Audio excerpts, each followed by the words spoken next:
참 잘 오셨습니다. 우리 한 번 더 인사하겠습니다. 은혜 많이 받으시기 바랍니다. 마지막으로 인사하겠습니다. 청지기가 됩시다. 우리 같이 인사하겠습니다. 오늘 말씀은 헌금에 관한 말씀입니다. 아마도 이 시대 목회자의 금기 설교 중에 하나가 헌금에 관한 설교가 아닐까라고 하는 생각을 갖습니다. 아마도 요즘 시대에 헌금에 관한 설교를 하면 아니 교회가 어려운가 이런 생각이 드실지도 모르고 또 목사님이 돈이 필요하신가라는 생각이 드실지도 모르겠습니다. 또 어떤 분은 교회 왔더니 또 돈 얘기구나 이런 생각을 숨길 수 없는 것이 사실이죠. 그러나 우리가 지난 주일날 우리 예수님이 물질과 재물의 청지기직에 관한 말씀을 예수님의 설교 가운데 약 15%를 하셨다라고 하는 말씀을 함께 나누었죠. 예수님은 설교 중에 6마디 할 때마다 한 번꼴로 물질과 재물에 관한 청지기직에 관한 말씀을 하셨던 것을 볼 수가 있습니다. 왜 그렇게 하셨겠습니까? 예수님이 돈이 필요해서요? 예수님이 물질이 궁하셔서요? 예수님의 사역이 물질적으로 어려우셨으니까요? 이제 그렇지 않으셨다는 거죠. 말씀드린 대로 물질관과 신앙관은 때려야 뗄 수 없는 관계이기 때문에 우리 예수님께서 그렇게 아주 자주 반복해서 물질과 재물에 관한 청지기직에 관한 말씀을 하신 것이 아닌가라고 하는 그런 생각을 갖습니다. 실은 우리가 이 땅에서 영향력 있는 인생이 되려면은 주는 인생으로 살아야 되는 것입니다. 우리가 이 땅에서 참 복 있는 인생이 되려면은 줄 수 있는 것이 있는 그런 하나님의 종이 되게 달라고 그렇게 기도하는 하나님의 종들이 돼야 되는 것입니다. 그래서 우리는 성경적인 물질관 그리고 성경적인 헌금관에 대해서 우리는 반드시 성경을 통해서 바로 정확하게 우리가 알 필요가 이제 있다라고 하는 것입니다. 오늘 말씀을 통해서 우리는 바울의 헌금의 원칙 하나를 우리가 배우게 됩니다. 고린도후서 9장 7절에 보시면은 이렇게 말하죠. 각각 그 마음에 정한 대로 할 것이요 그렇게 말합니다. 인색함으로나 억지로 하지 말지니 하나님은 즐겨내는 자를 사랑하시느니라 이렇게 말씀하십니다. 가끔 이제 성도들이 묻습니다.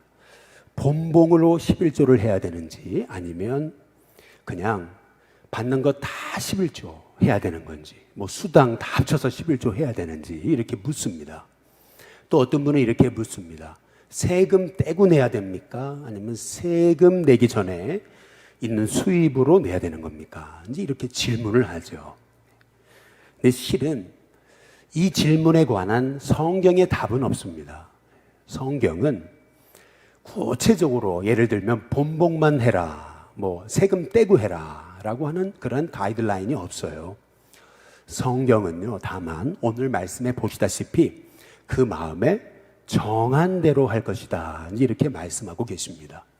이 정한 대로라고 하는 말의 의미는 뭐냐면 믿음의 그릇만큼 하라는 겁니다. 믿음의 분량만큼 하라는 거예요. 근데 단 조건이 있어요. 헌금의 원칙, 그것은 뭐냐면 인색함으로나 이렇게 얘기하고 있어요. 다시 말하면 드리면서도 아까워하는 마음 있잖아요. 그런 마음으로 드리지 말라는 거예요. 인색함으로나 억지로 하지 말지니라고 말해요. 다시 말하면 안 드리면 꼭 하나님 벌하실 것 같으니까 꼭 죄책감으로 있잖아요. 지난달 11조 떼먹었더니 하나님이 교통사고라도 나서 다 가져가실까 봐서 그렇게 죄책감으로 헌금하는 분들이 있다는 거죠. 그렇게 인색함으로나 억지로 죄책감으로 하지 말라는 겁니다. 또 이제 어떤 분들은 이제 그렇게 이제 그래요. 전에 이제 성도들 헌금 많이 하게 하려고 이제 부흥회를 열어가지고 건축 전에 그래서 작정하게 만드는 그런 부흥회들을 종종 했어요. 그래서 부흥회를 통해서 마음을 뜨겁게 하고 그래서 성도들로 하여금 이렇게 작정하도록 그렇게 의도적인 부흥회를 했던 경우들이 있었습니다. 그런데 이거는 성경적이지 않다는 거예요. 인색함으로나 억지로 강요해서 하지 말라는 겁니다. 이것이 성경의 헌금의 원칙입니다. 그러나 단 헌금에 있어서 참 가장 중요한 원칙, 그것은 뭐냐면 하나님은 즐겨내는 자를 사랑하신다 라고 이렇게 말씀하고 계십니다. 즐겨낸다 라고 하는 말의 의미는 뭐냐면 한번 따라해 보겠습니다. 기쁨으로. 헌금은 기쁨으로 하라는 겁니다. 헌금의 기쁨. 드릴 수 있다라는 것이 이게 얼마나 큰 복인가라고 하는 것이라는 거죠. 그 유기성 목사님의 그 설교를 보시면은 유기성 목사님이 이제 미국의 한 흑인 교회를 가셨다가 뭐 영어가 흑인 분들은 영어가 막 굴러가잖아요. 우리가 미국에 있었어도 이게 굴러가는 흑인 영어 알아듣기 굉장히 어려울 때가 많거든요. 그런데 이제 흑인 교회를 갔다가 예배를 드리는데 이제 사회자 되시는 목사님이 뭐라고 얘기를 했는데 흑인 교인들이요 막 환호하고 박수치고 막 그러면서 발을 구르면서 너무 기뻐하더라는 거예요. 그래서 뭐 교회 예배 중에 특별한 행사가 있나 보다, 특별한 순서가 있나 보다 이렇게 생각해가지고 이렇게 보니까 그게 어떤 특별한 순서가 아니고요, 헌금 시간이더래요. 막 흑인 분들이 너무 기뻐하면서 헌금 드리는 걸 너무 기뻐하면서 막 환호하고 박수치면서 그렇게 헌금을 하더라는 거예요. 그게 너무 충격적이었다는 거죠. 그런데 사실은 여러분, 헌금은 어떤 인색함으로나 아니면 억지로 강요해서 해서는 안 돼요. 헌금은요, 자원하는 마음으로, 기쁨으로 헌금을 할 수 있다는 것이 이것이 기쁨이다 이렇게 생각하고 드리는 것이 기쁨, 하나님의 종이 될 때 여러분이 드리는 그 헌금이 많고 적음을 떠나서 하나님의 복을 받는 이제 그러한 헌금이 되게 되는 줄로 믿습니다. 실은 저도 작년에 이제 청지기직에 관한 설교를 이제 준비하기 전에는 헌금을 드리는 것이 때로는 의무감으로 드렸고 또 목사니까 이 정도는 해야지라는 생각으로 드렸고요. 그리고 본을 보이기 위해서 사실은 드렸습니다. 그러다 보니까 때로는 이렇게 헉헉헉 할 때도 있었고, 그리고 때로는 드리면서도 이것이 마음이 힘들었을 때도 있었어요. 이거 솔직한 고백입니다. 그런데 청지기직에 관한 말씀을 준비하고 묵상하면 묵상할수록 제 마음에 드는 그 마음의 변화가 있었어요. 그게 뭐냐면 드릴 수 있는 게 복이구나. 요새는 그래요. 헌금하는 게 기쁩니다. 별로 아멘도 안 하시는데 할렐루야. 헌금하는 게 너무 기뻐요.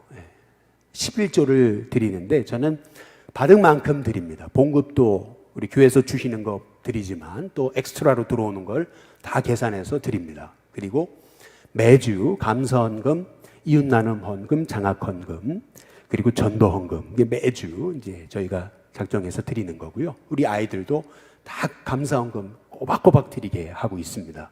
그리고 또 한 달에 한 번 월삭 성찬헌금을 드리고요. 그리고 절기헌금을 드리죠. 절기헌금도 힘에 닿는 대로 합니다. 그리고 요새 실은 마음의 부담감이 있었는데 여기 있는데 제가 말씀드려 죄송하네요. 우리 신형제가 건축헌금을 드리더라고요.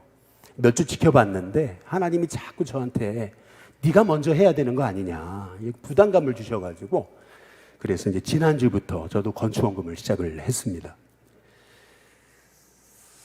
우리는 보통 이렇게 연말에 연말정산을 하잖아요.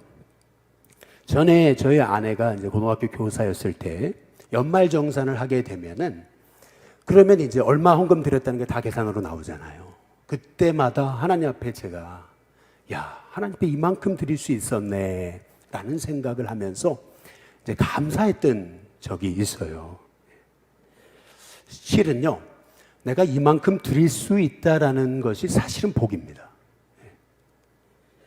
제가 미국에 있을 때 저희 미국 그 한인교회는 건축을 했습니다. 본래 미국 한인교회가 건축한다는 것은 굉장히 드문 일입니다. 미국 교회에서. 이게 미국 이민자들이 이게 건축을 한다, 이게 쉽지 않은 일입니다.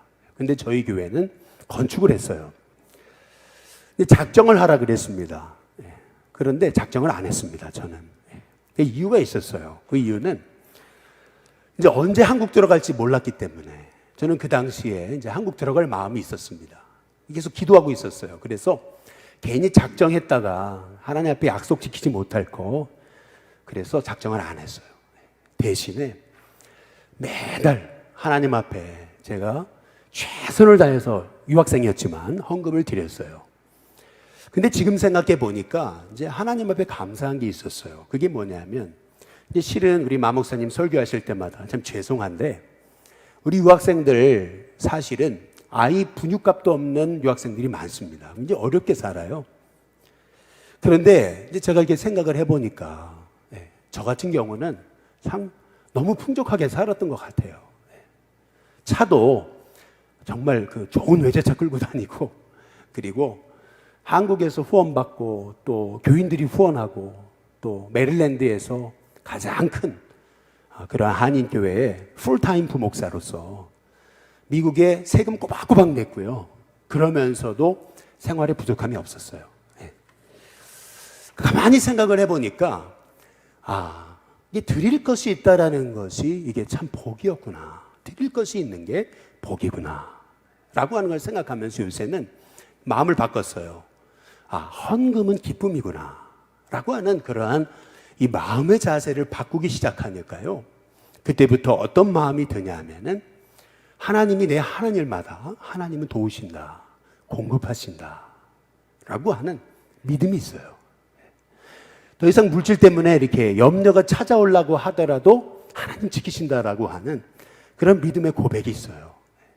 저는 우리 일심교회 성도님들이 헌금이 어떤 강요나 어떤 인색함이 아니라 정말 기쁨이 될 수 있는 하나님의 종들이 되시길 주님의 이름으로 축복합니다. 그렇다면 어떻게 드려야 되는가? 헌금의 원칙을 영어로 3PS라고 합니다. 죄송합니다. 영어를 해가지고 써가지고 이제 우리 한국에는 이러한 어떤 체계적인 정리가 되어 있는 그런 책들이 많지가 않아요. 그래서 외국 책, 미국 책들을 보시면은 참 좋은 이러한 그 아주 체계적으로 정리가 잘 되어 있는 책들이 많아요. 그래서 이제 미국에서 이제 출판된 책을 인용하고 있는 거기 때문에 여러분 조금 양해하시고 제가 영어 부분을 써도 여러분 이해해 주시기를 바랍니다. 먼저 첫 번째는 헌금의 원칙이 있습니다. 첫 번째 P는 뭐냐면 Priority Giving입니다. 맨 먼저 드리는 헌금이에요. 이게 무슨 말이냐면 고린도전서 16장 2절에 보시면은 매주 첫날에 그랬어요. 너희 각 사람이 수입에 따라 모아두어서 내가 갈 때에 연보를 하지 않게 하라. 이렇게 말씀하고 있습니다. 지금이야 우리는 월급을 받죠. 우리가 월급이 익숙한 사회잖아요. 그러나 초대교회 당시는 월급이 아니고 초대교회 공동체의 성도들은 주급을 받았던 것 같아요. 그렇기 때문에 매월이 아니고요, 매주 첫날에라고 이렇게 말씀합니다. 각 사람이 수입에 따라 첫 것을 떼서 그래서 하나님 앞에 드릴 수 있게 하라라고 이렇게 사도 바울도 성도들에게 이제 권면하고 있는 것입니다. 여기서 중요한 핵심, 헌금의 원칙, 그것은 뭐냐면 헌금은 많고 적음의 문제가 아니고요, 헌금은요 반드시 첫 것이어야 된다는 거예요. 쓰다 남은 건 안 됩니다. 예를 들면 한 달 다 쓰고 나서 남은 거 가지고 거기에서 헌금하는 거, 이거 헌금이 아닙니다. 하나님 쓰다 남은 거 받지 않으세요. 하나님은 첫 것을 받으시는 거예요. 딱 수입이 들어오면 거기에서 딱 떼시는 거예요. 11조 감사 헌금 그리고 구제 헌금을 딱 떼는 거예요. 그리고 나서 나머지 것을 가지고 이제 우리가 한 주를, 한 달을 이제 살아가게 되는 것입니다. 성경에서는 첫 열매를 강조하고 있어요. 왜 첫 열매냐면요, 우리가 이게 좀 이해를 하셔야 되는 게 뭐냐면 지금이야 먹을 게 너무 풍족하잖아요. 그런데요, 옛날 구약시대 그리고 예수님 당시, 바울 당시에는요, 이 팔레스타인의 기후라고 하는 것은 첫 것을 드리고도 그리고 그 다음 것을 드릴 게 없을 때가 많았어요. 왜냐하면 갑작스럽게 뭐 재해가 일어나거나 서리를 맞거나 뭐 아니면 엄청난 그런 기후 이변이 일어나가지고 첫 것을 드리고 났는데 모든 열매들이 다 떨어져 버려가지고 그래서 수확할 게 없는 그러한 이 기후적인 어려움을 맞을 때가 많았어요. 그렇기 때문에 첫 것을 드린다는 거는요, 이게 뭘 의미하는 거냐면 첫 것을 드렸다가 괜히 첫 것을 모아두지 않고 나를 위해 쓰지 않고 하나님께 드렸다가 그리고 나서 자연재해가 일어나면은 그러면 그다음 먹을 게 없는 거예요. 굶주릴지도 모르는 거죠. 그렇기 때문에 첫 것을 드린다라고 하는 말의 의미는 내가 아무리 재해를 만나고 어려움을 만나도 하나님은 내 삶을 책임지신다. 여러분, 이 믿음이 첫 것을 드리는 믿음입니다. 첫 것을 드린다는 건요, 내가 첫 것을 드리고 나서 그 다음에 드릴 게 없을지도 몰라요. 어떤 어려움을 당할지도 몰라요. 근데 그럼에도 불구하고 첫 것을 드릴 수 있다라고 하는 것은요, 하나님 내 인생 반드시 책임지신다라고 하는 믿음으로 드리는 것을 의미하는 겁니다. 그래서 성경은 반드시 첫 열매, 첫 것, 이 첫 재물을 하나님 앞에 드리라고 이제 말하고 있는 거예요. 그래서 헌금에 있어서 가장 첫 번째 원리, 그것은 뭐냐면은 하나님의 것이 제일 우선순위가 되어야 된다라고 하는 것을 의미하는 겁니다. Priority giving입니다. 우선순위. 하나님의 것이 우선순위다. 이것이 첫 번째 원칙이고요. 두 번째 원칙, 그것은 뭐냐면 버는 만큼 드리는 거예요. Percentage giving입니다. 이것이 의미하는 것은 뭐냐면은 여러분이 100만 원을 받는데 하나님은 150만 원을 드리라고 얘기하지 않으세요. 여러분은 10만 원밖에 못 버는데 하나님은 뭐 1000만 원을 드리라 하시는 분이 아니에요. 버는 만큼. 무슨 말이냐면 헌금은요, 버는 만큼만 드려도 이것도 엄청난 축복입니다. 내가 버는 만큼 드릴 수 있다는 것이 여러분, 이건 복이에요. 저는 우리 일신교회 성도님들의 삶이 이렇게 드릴 것이 있는 그런 수입이 있는 그런 복의 삶을 살아가시기를 주님의 이름으로 축복합니다. 그런데 이제 사람이 이제 헌금을 하다 보면은 어떤 분은 10%를 드리는 분이 있고 뭐 어떤 분은 뭐 15%를 드리는 분도 있죠. 그러나 반면에 뭐 대출을 많이 받거나 아니면은 빚이 있어요. 이제 그러다 보니까 11조를 하고 싶은데 10%를 드리고 싶은데 그렇지 못할 때가 있잖아요.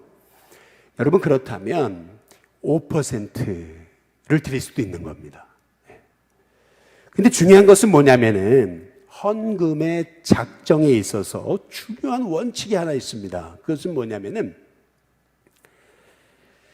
가족 식구들과 함께 내가 얼마를 드릴 건가라고 하는 것을 함께 상의해서 함께 마음에 자원하는 합의가 필요하다라는 겁니다. 이게 무슨 말이냐면 나는 하나님 앞에 이렇게 드리기로 서원했으니까 니들 따라와라, 이게 아니고요. 하나님 앞에 드릴 때마다 가족들과 상의하는 거예요. 예를 들면 남편은 아내에게, 아내가 남편에게 11조를 하는데 이제 상의를 해서 예를 들어 남편이 그거를 허락을 이제 해주고 마음에 이제 자원하는 합의가 됐을 때 그때 이제 여러분이 이제 11조를 하고 헌금을 하시는 거예요. 이 원칙입니다. 이게 되게 중요한 거예요. 왜냐하면은 우리는 이제 그렇게 믿음이 있다 그래가지고 내가 이렇게 정했으니까 당신 따라와야 된다고 이런 식으로 일방적으로 우리가 통보하는 경향이 있습니다. 근데 이거는 사실은 헌금에 있어서 바람직하지는 못한 거예요. 예를 들자면 저 같은 경우는 그래요. 우리는 그 11조는 교회에서 받은 것 그리고 엑스트라로 받게 되면 받은 만큼 이제 드려요. 그러니까 뭐 상의할 필요가 없는 거죠. 그러나 예를 들면 뭐 절기헌금이나 이제 이럴 때는 이제 꼭 아내한테 상의를 합니다. 이번에 감사헌금, 추수감사헌금을 드리는데 내가 이만큼 드릴 건데 이제 괜찮겠냐 이제 이렇게 물어요. 근데 그렇게 물어서 괜찮다고 이제 그러면 이제 그걸 드리는 거예요.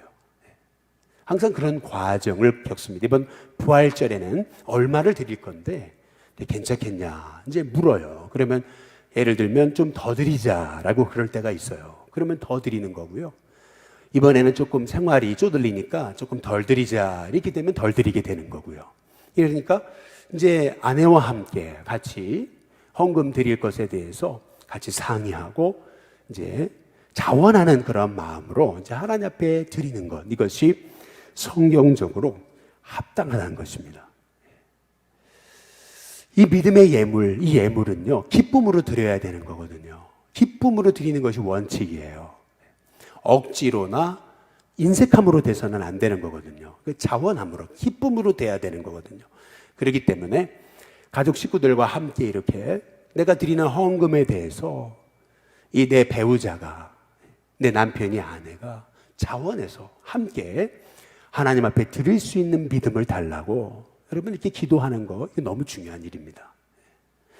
그리고 이제 세 번째는 뭐냐면은 헌금의 세 번째 원리, 그것은 뭐냐면 점점 더 드릴 수 있게 달라고 하나님 앞에 기도하는 것. 여러분 이것은 참 복 있는 마음이에요. 다시 말하면 프로그레시브 기빙입니다. 이것은 뭘 의미하는 거냐면은 고린도후서 8장 한번 2절에서 3절에 보면 이렇게 말씀하시는 겁니다. 환난의 많은 시련 가운데서 그들의 넘치는 기쁨과 극심한 가난이 그들의 풍성한 연보를 넘치게 했다라고 이렇게 말해요. 내가 증언하노니 이렇게 얘기하잖아요. 그러니까 바울이 증언하는 겁니다. 개런티할 수 있다는 얘기죠. 그들이 힘대로 할 뿐만 아니라, 힘대로라고 하는 것은 버는 만큼을 의미하는 거고요. 그리고 힘에 지나도록이라고 하는 얘기는 점점 더 드릴 수 있도록 그들이 힘썼음을 이제 성경이 이제 말씀하고 이제 있는 것입니다. 예를 들자면 이런 거예요. 여러분이 20대 때 이제 11조를 해요. 11조를 한 10만 원 해요. 이제 만약에 그렇다면은요, 여러분이 50대가 됐어요. 삶의 전성기가 됐어요. 근데 그때도 10만 원을 하는 것이 아니고, 하나님 제가 한 50대가 되면 그러면 하나님 제가 얼마를 할 수 있도록 하나님께서 내게 은혜를 달라고 이렇게 기도하는 거. 여러분 이거는 하나님이 기뻐하시는 마음이에요. 그리고 그렇게 여러분이 간절하게 내가 지금은 예를 들면 이만큼 드리지만은 하나님 제가 앞으로 이만큼 더 드릴 수 있도록 하나님 제게 은혜를 베풀어 달라고 기도하는 거. 여러분 이건 너무나 중요한 겁니다. 하나님께서 여러분이 그렇게 기도하는 간절한 기도를 안 들어주실 리가 없어요. 하나님 제가 지금은 이렇게 빚도 있고 대출한 것도 있고 이렇게 어려워가지고 온전한 11조를 못 드리지만, 그러나 하나님 제가 온전한 11조를 드릴 수 있게 해주시옵소서.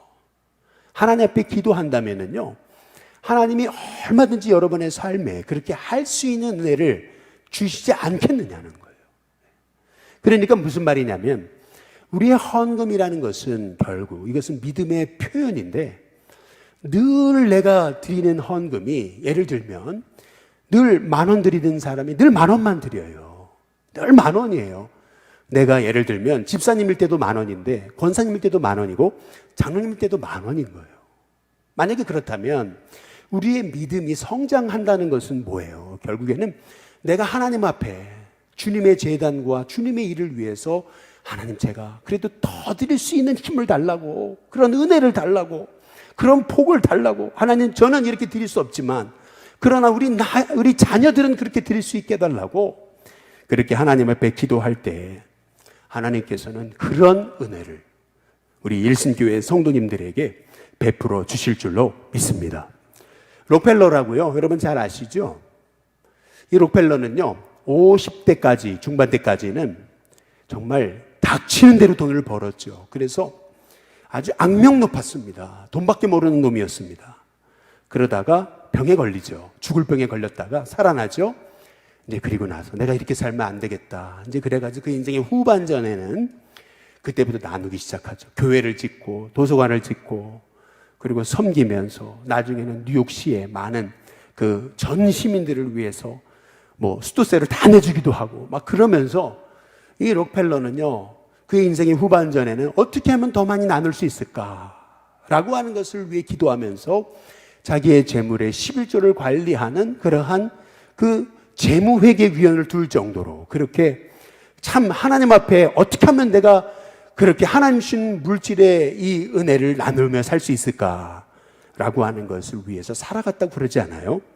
근데 마찬가지로 우리의 삶도 그래야 된다고 저는 봐요. 우리가 믿음의 삶을 살면서 하나님 지금은 제가 어려워요. 그러나 하나님 내가 하나님 앞에 이렇게 드릴 수 있고 나눌 수 있고 베풀 것이 있는 믿음의 삶을 살게 하시되 하나님 제게 경제권을 주셔서 더 나누고 더 드리고 더 섬길 수 있는 은혜를 달라고 하나님 앞에 기도할 때 하나님께서 그런 은혜를 베풀어 주시지 않겠느냐는 거죠.